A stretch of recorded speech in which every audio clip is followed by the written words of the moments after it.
অনিশ্চিত কৃষকের জীবন।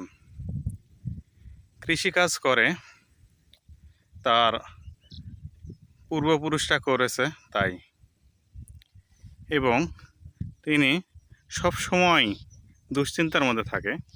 কৃষকরা সবসময় দুশ্চিন্তার মধ্যে থাকে, তার ফসল ঘরে কি উঠবে না উঠবে না।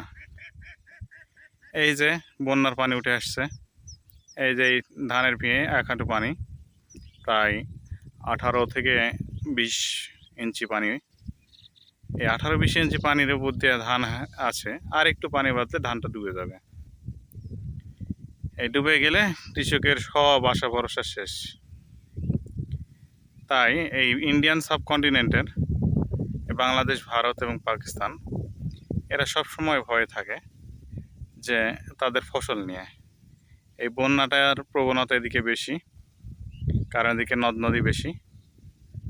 এই নদ নদীর কারণে এই পাহাড়ি ঢল যত আছে নদ নদী দিয়ে এসে এই নদী ভাঙনের ফলে এই বন্যার সৃষ্টি হয়। আবার বৃষ্টি, এই রিজনাল বৃষ্টির কারণেও এই পরিস্থিতির সৃষ্টি হয়, এবং একরকে একর, হাজার হাজার লাখ লাখ একর ফসল ধ্বংস হয়ে যায়। কিন্তু এর কোনো প্রতিকার নাই, কারণ নদী যতদিন আছে বন্যা ততদিন হবেই।